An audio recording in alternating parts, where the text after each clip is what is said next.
Hi guys, welcome back to another video in the DIY CNC build series. What I'll be doing today is giving you a brief update of a few of the additional changes I've made since the last video. One of them being the dust boot here and also the setup for managing the cables above the machine. Then we'll move on to looking at how we can tune our motors properly in Mach 3 and determine our steps per millimeter or steps per inch. And then we'll go on to do our first test cut on a sample piece of material. And then we'll look to surface this Spoilboard here, which is now fixed down and ready to roll. So, hope you enjoy. Right, one of the first things I wanted to talk to you about here are my plans for having a dust boot on here. Because if you're working on a machine like this, doing big cuts, you need a way to minimize the dust exposure in your workshop for your benefit mostly. You know, you don't want to be breathing that stuff in, but also just to maintain and keep the machine in an optimal state and not have it be messy. You've particularly got to try and protect the linear rails and the ball screws from any dust and debris. Now, a lot of people do use these sort of accordion-like sliders on the linear rails, and they attach here so that they're completely covered. That's something you can consider as well. As an early sort of step here, what I've managed to do is design and 3D print my own dust boot. So I did have one of these on my 3018 CNC, which was a little bit smaller than this. But basically, you can buy this stuff on Amazon or eBay or wherever. It's available everywhere really. You can buy this, and I simply modeled up, you know, the thickness of this in CAD so it'd have a nice snug fit. And this is just a strip of that, and it basically just slots in. And when you're happy with it, you can put a dab of super glue just so it holds that in there. So I've designed this to fit directly on the bottom part of the spindle here, and then I have an additional hole for this vacuum tube to slot into. So my vacuum setup at the moment is temporary, but it's a way for me to get started cutting without having to deal with a mess. So if I just show you here, it simply slides on. I put a little bolt and a nut in the back there, and you simply tighten it up.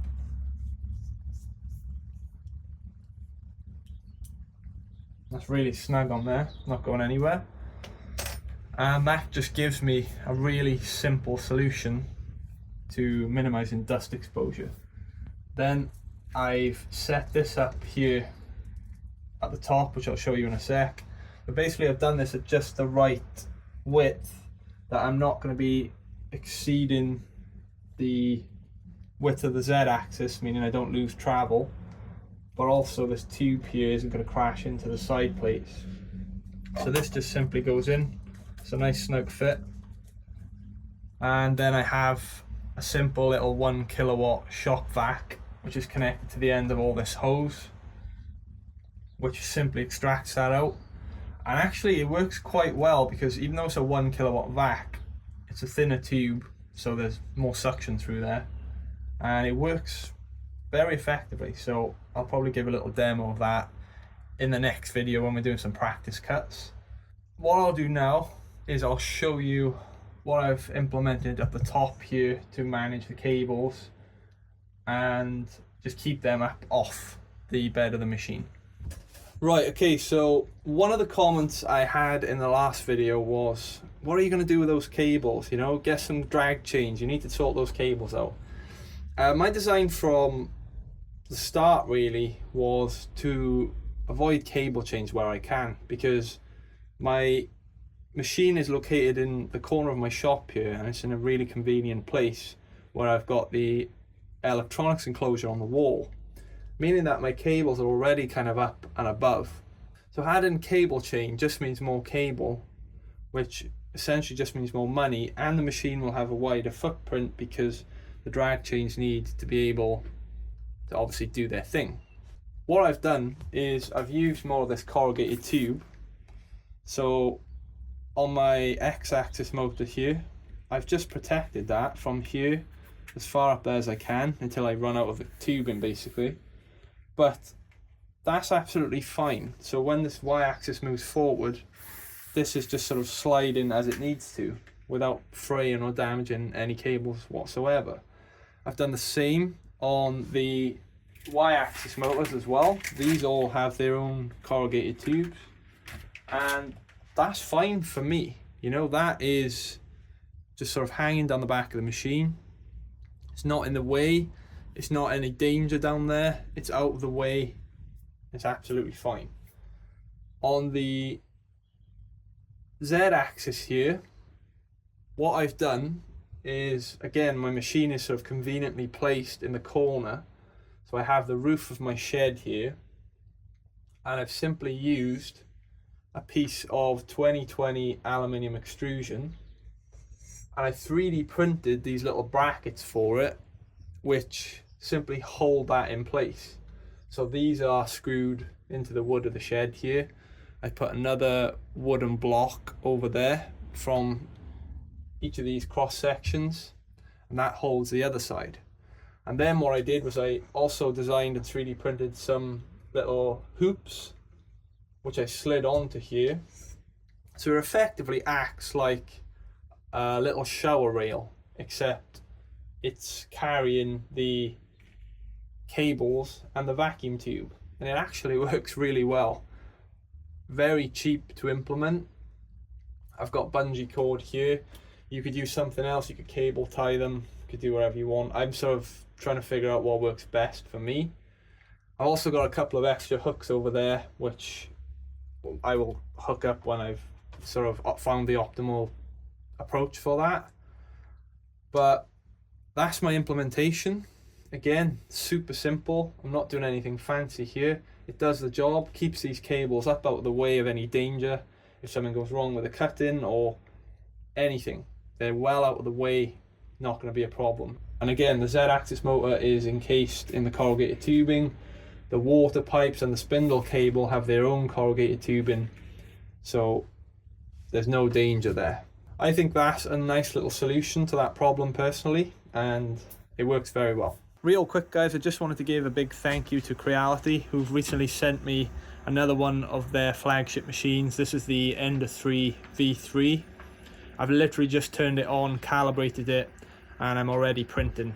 I'm currently printing the parts for my slide rail that'll be above the Z-axis on my machine. I've been using the Creality machines for quite a long time. This is the Ender 5 S1, and obviously my proofs are there. They sit side by side because they're my workhorses whenever I'm on a serious 3D printing project.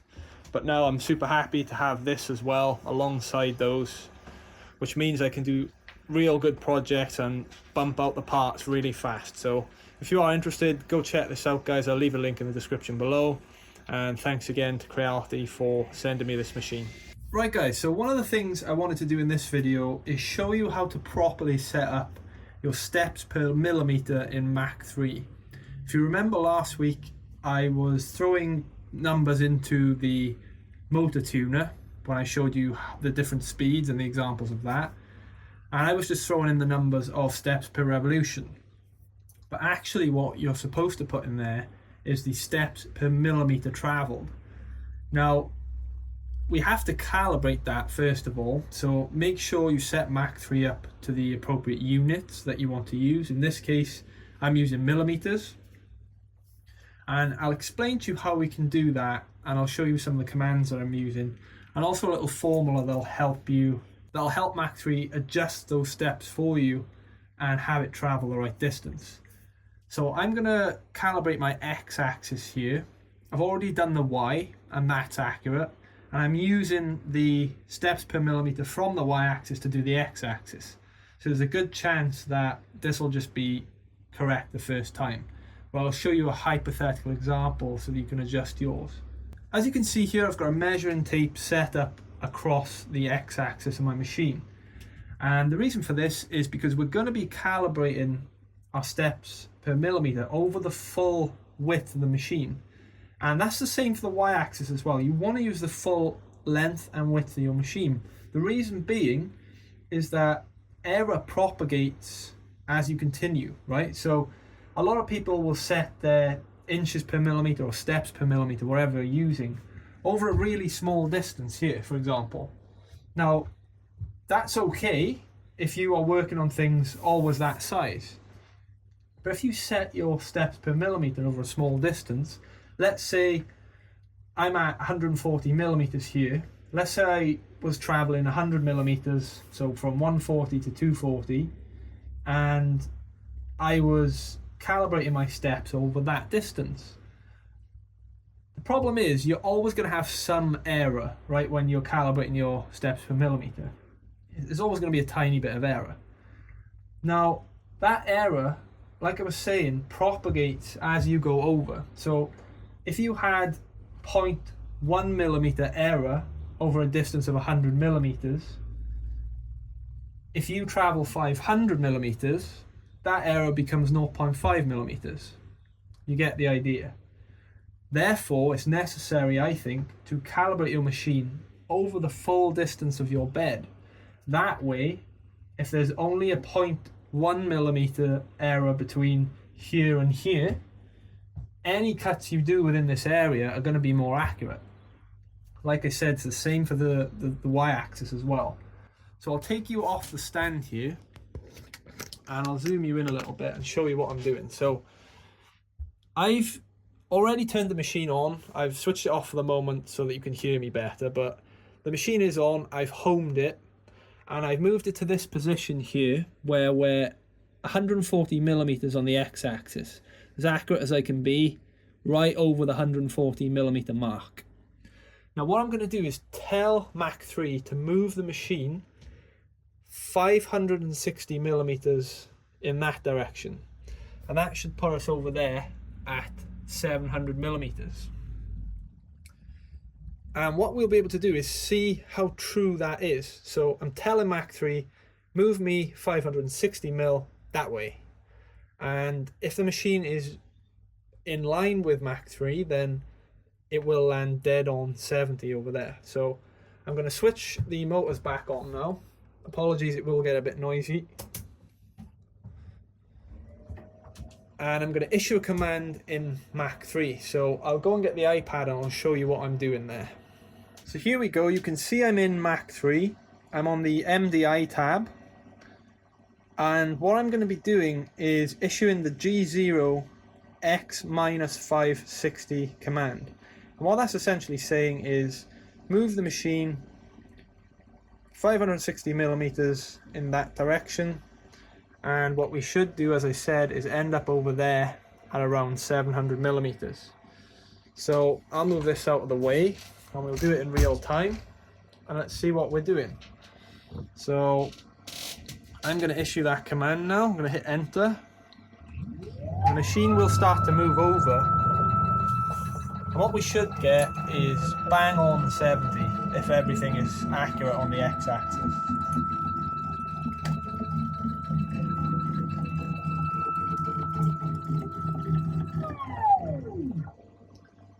And there we go. That's pretty accurate. I'm very happy with that. So that's the x-axis. As I said, I've used what I calculated to be accurate on the y-axis for the x-axis, and that seems to be true there. So what we can also do to verify that is, again, in Mach 3 here, if I go back up to the run tab and I go to 0 and I select that, that'll bring the machine back, and it should come bang on back to the 140 millimeters.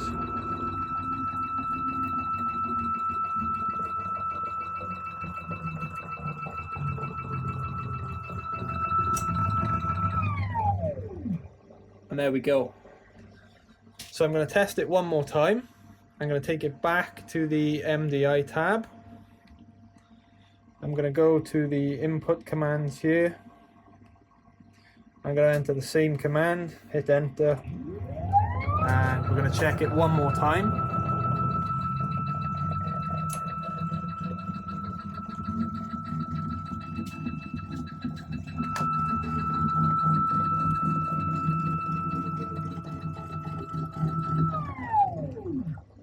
there we go.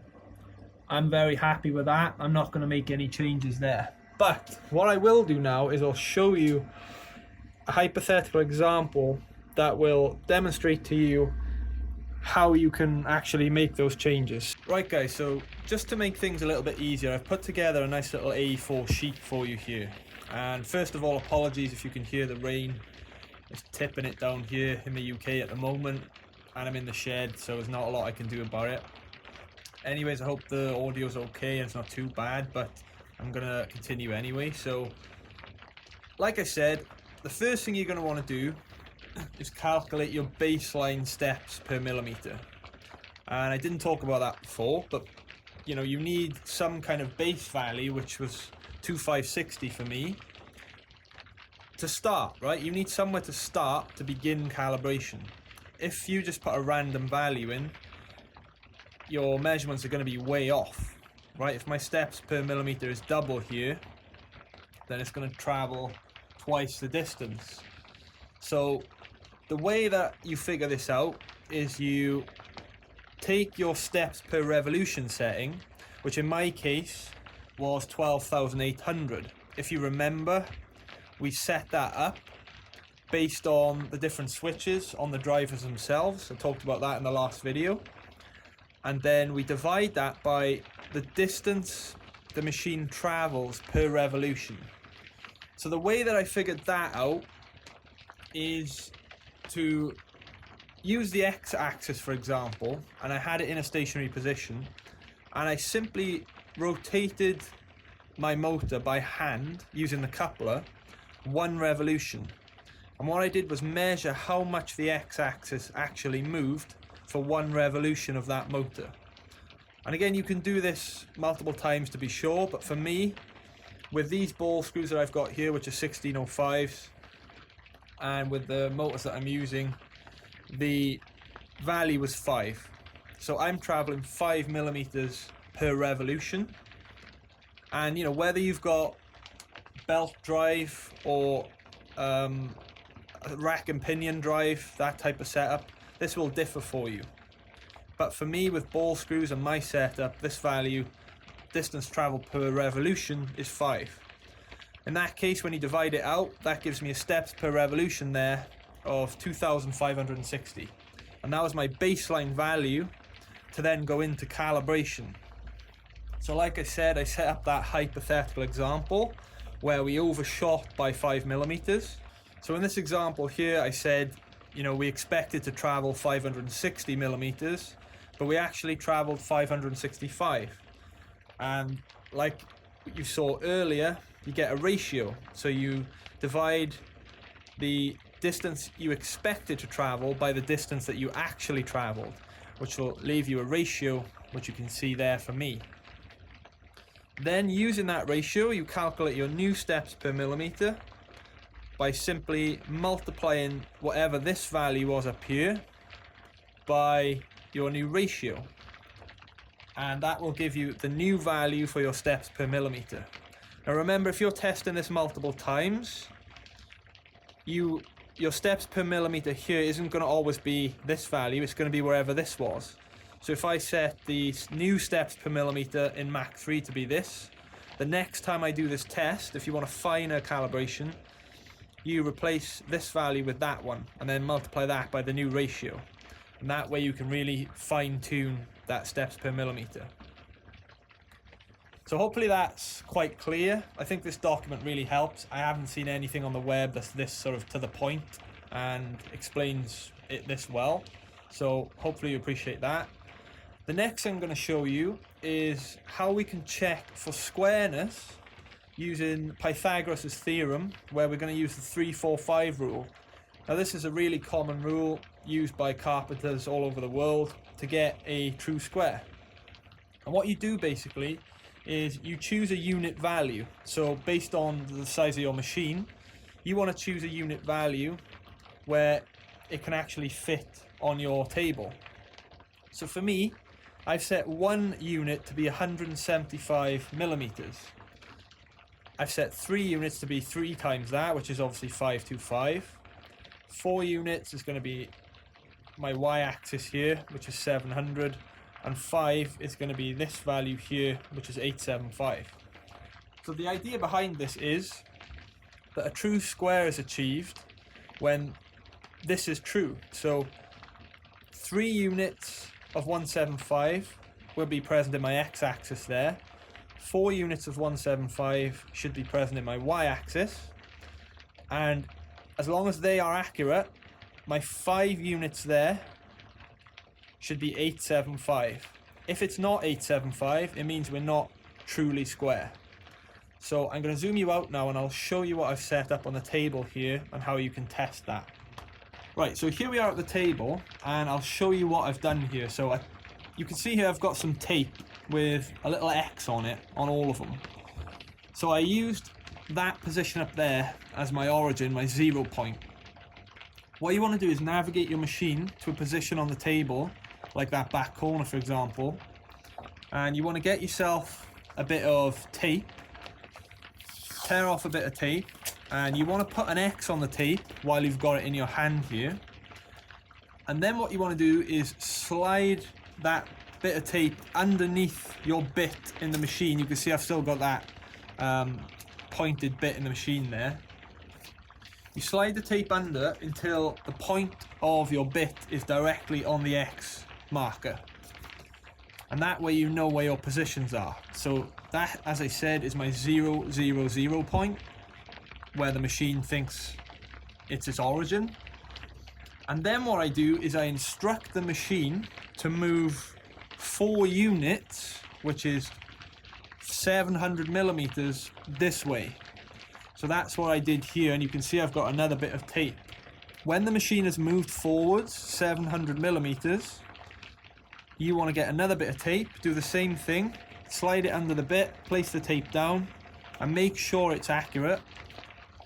And then from there, what you want to do is the same thing in the X direction, but in the X we're moving 3 units, which we know is 525 millimeters. So I'm going to move 3 units this way, which will take me over here. Again, same thing, you take your little bit of tape with an X on it, slide it under, right directly below the point, and you secure that down. And then what you do is you measure using a measuring tape, or even better if you've got a large enough steel ruler, use that, they tend to be more accurate. But this is a very good measuring tape, it's a Draper tape, always trust these. You want to measure between those 2 X's there, and that should equal 5 units, which in this case is 875. So what I'll do now is I'll put the tape out for you. Right, so you can see there that I've got the tape set up to measure that point. And if I go in here, you can see I've set that up to be bang on 875, which is what I expect my 5 units to be here on my table. So now if I come all the way across to the other side, what we should see is that that lines up perfectly with the middle of the X at our origin point. And that means that we have a nice square machine and everything is calibrated correctly. So as you saw there, that's a nice simple way to do a bit of testing to make sure your machine is doing what you are instructing to do from your CAD or your G-code software. And it's really effective. And I think if you can apply this to your machine or any machine, it's a good way to check that everything's calibrated correctly. So hopefully that was useful. I will make this document available as well over on the website. I'll leave a link to it down in the description below. So that's where I'm going to leave this part of the video for now. So what I'm going to do next is I'm going to try and do my first cut on this machine. Now we are going to try to do the spoil board. I've bought a new bit here, as you can see. I recently got this. It's a speed tool bit. I'll leave a link to it in the description below.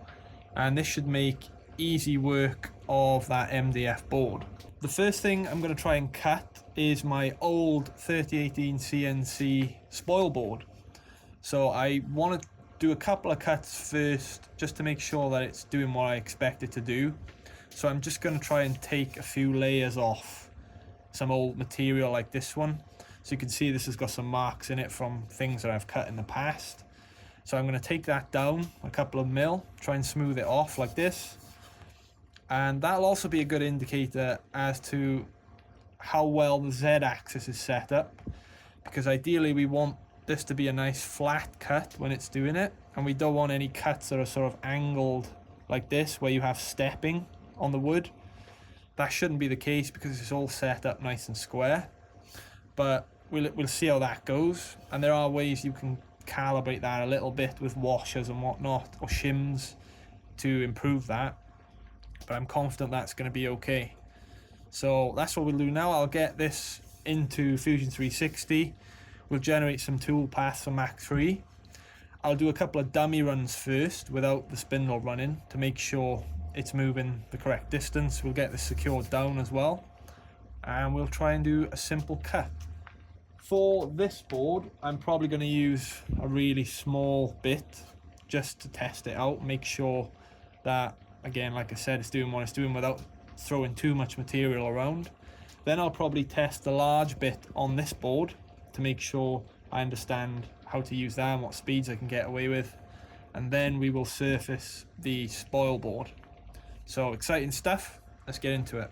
Alright guys, so what I've done here is I've set up the first dummy run of this cut. So I've got the same bit in at the moment, so I haven't put the cutting bit in, but what I've done is I've dummied the Z height, so it's not going to cut or plunge into anything. What I've done is I've set that back right corner there to be the 0 point, which is the 0 point in the 3D model as well in Fusion 360. So that's where it knows to start from, and based on that it should move correctly when we're doing a facing operation. So the way this facing operation should work is it should zero itself in the Z first, and then it's just going to make multiple passes like this, backwards and forwards. I just want to make sure that it's going where it needs to go and that it's going to cut what I want to cut essentially without actually running it. So once this gets a thumbs up, I'll swap the bit over, set our 0 height again, and I'll try and take some material off this for the first time. So I'm going to run this now by using Alt-R on my keyboard. The spindle's not going to fire up, it's just going to do the movements. So let's see how it goes.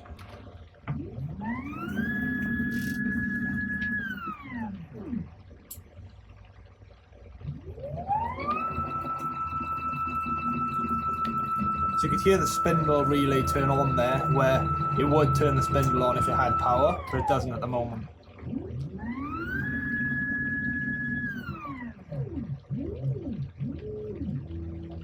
So this is a good start.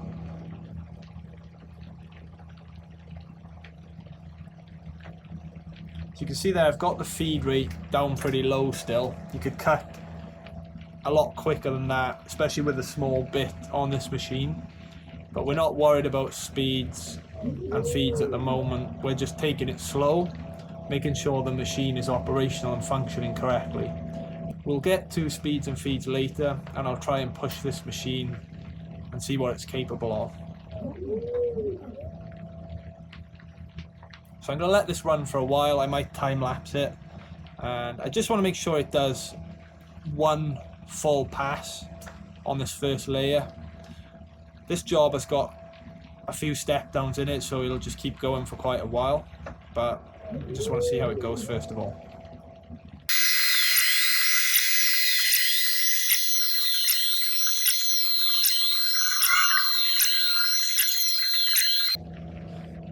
So it looks like we're approaching one of the last parts of this first pass here.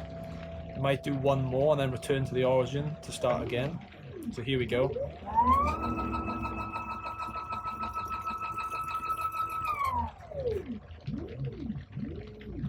So there we go. We now start taking another layer off. So I'm happy with that. It's working within the boundaries that it should be. I'm confident now turning the spindle on and taking away some material. So I'm going to go and do that. I'm going to change the bit out. We'll recalculate our 0 point and we'll go from there. Right guys, so what I've done is I've secured this piece of material down with the tape and glue method, which is one of my favorites to use. And I'm now going to set the Z height on this. I'm going to very gently come down.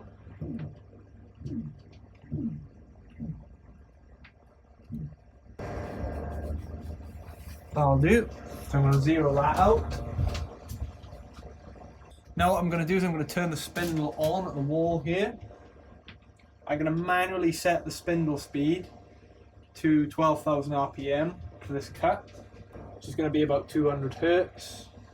And I'm going to begin the job. So I'm going to let it run.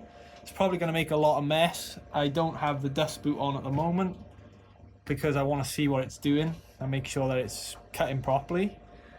And we'll go from there. So I'm going to fire this job up now with Alt R and we should be away.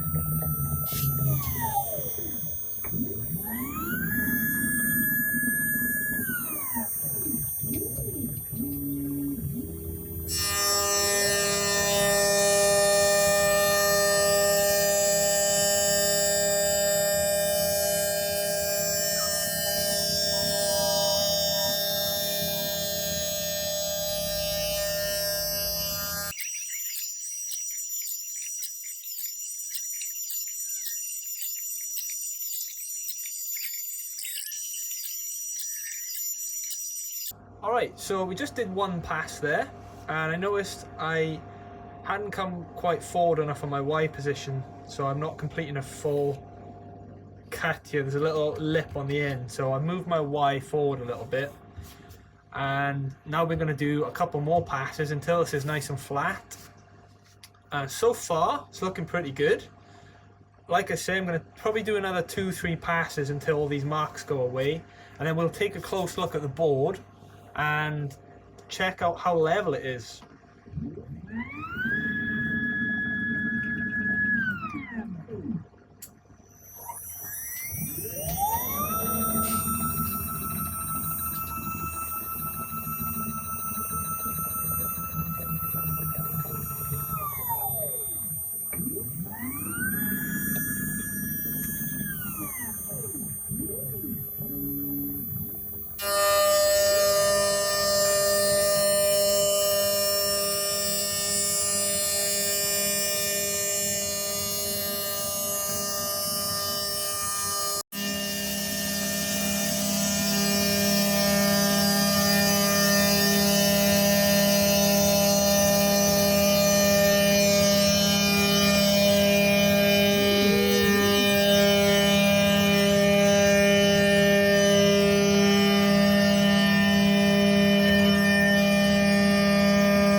And there we go, that was 2 successful passes there. So what I'll do now is I'll move the machine back a little bit. I'm going to clean up some of the mess around here just from doing that, and then we'll have a close look at the board and see how it's looking in terms of how parallel that Z axis is with the table. Alright, let's bring you in for a closer look. So I'll try and get some good light on here as well. And you can see that was a really nice cut. There's no markings or lines whatsoever, apart from the grain in the wood obviously. That was a deep cut there, that's just a mistake I did on the previous machine that it was on. But you can see it planed that down really nicely. Very, very pleased with that. So I can give you a closer look at it. Real nice finish there, just using a small bit. So that's really promising, because typically, you know, if you're flattening a slab or something like that, you would use a bigger bit like the one I showed you before. So now that I'm comfortable with the machine cutting and I know it's able to cut within the right area, I am now going to try to fix the real spoil board on here, which is of course MDF, and then from there I'm going to have to model that large surfacing bit in Fusion 360, and then I'll come back and we'll see if we can surface that large MDF board. Shouldn't have to take much off that at all. It's going to be typically a lot flatter than this was. So I'm going to go ahead now, like I said, get the spoil board on here, get all that modelled in, and I'll be back ready to give that a demo.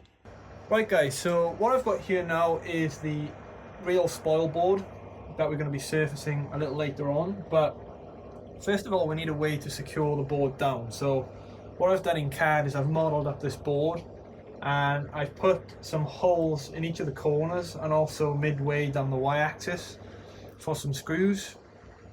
I haven't done the screw holes all the way through, but what I have done is I've created a little countersunk section where a screw like this can sit down in that hole, and then I have no risk of clipping the screw with a surfacing bit, for example. So I've set the height of that to be 9mm deep underneath the surface, and this little job is just going to go around and do each of those holes. So first thing I've done here, I've homed the machine, and now what I want to go and do is tell it my origin point, which is this corner in the back left. So I've set my 0 coordinate to the back, I've regenerated the tool path so that it knows where the machine is, and now I'm going to go ahead and run the job. I've also got some clamps here just to hold this down, simply because I have no tape or glue under here. I'm only doing very small cuts, so there's not a lot of force involved. So I'm going to hit Alt R to run the job, and we should see this fire up any second.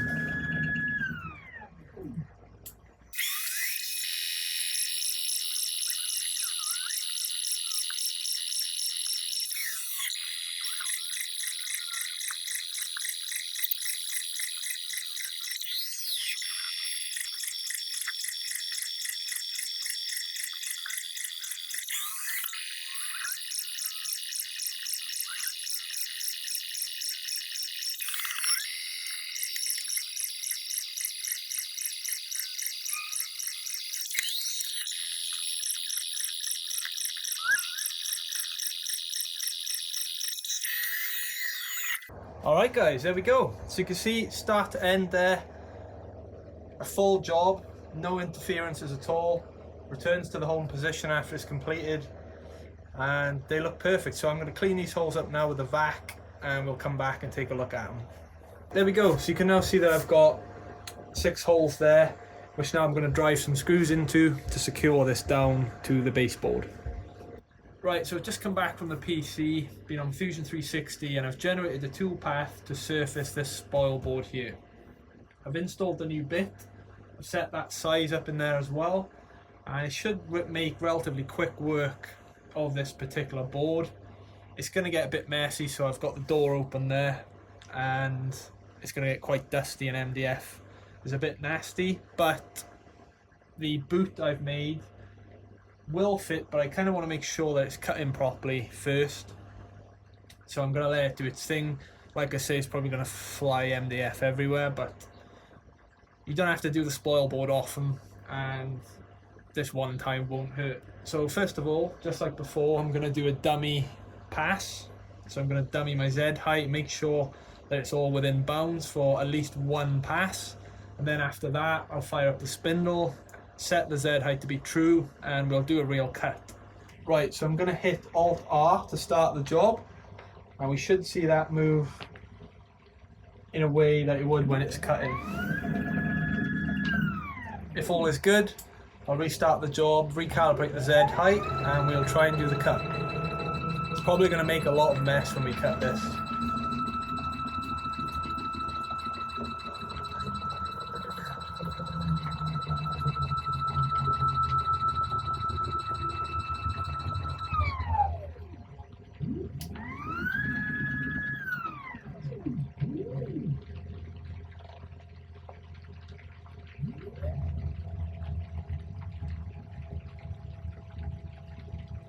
So far so good.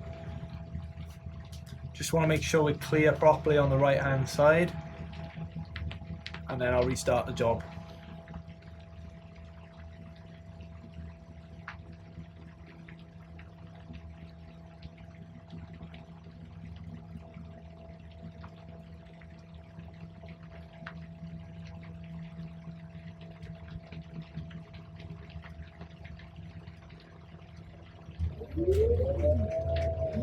Yeah, that looks good to me. So I'm going to hit Alt S to stop. I'm going to return to 0.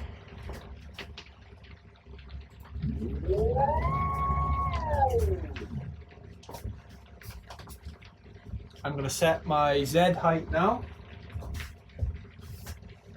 And I'm going to hit begin.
Alright guys, there we go. That was a successful surfacing of the Spoilboard.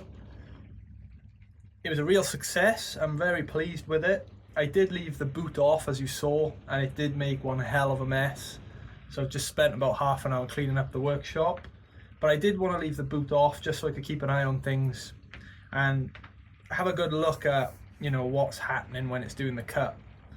And as I said, really pleased with it.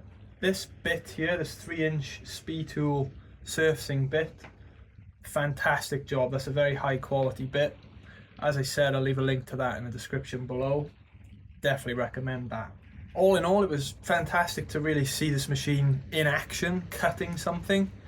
And I'm now in a position to go forward and start doing some real test cuts, try cutting some real things out, and I'll be looking to do that in the next video. So that's it for this video. I hope you found that very informative and useful, particularly where we were tuning the motors and getting those numbers that we need in order to set up the machine properly. As far as the machine goes, it's pretty much done now. So this is probably the last major update like this that we'll get in this DIY CNC build series. One of the things that I'm going to do next is start working on my first project, which will be guitar building. So that's going to be something that's a personal interest of mine, and I love playing the guitar, played it for many years, and I've always wanted to build my own.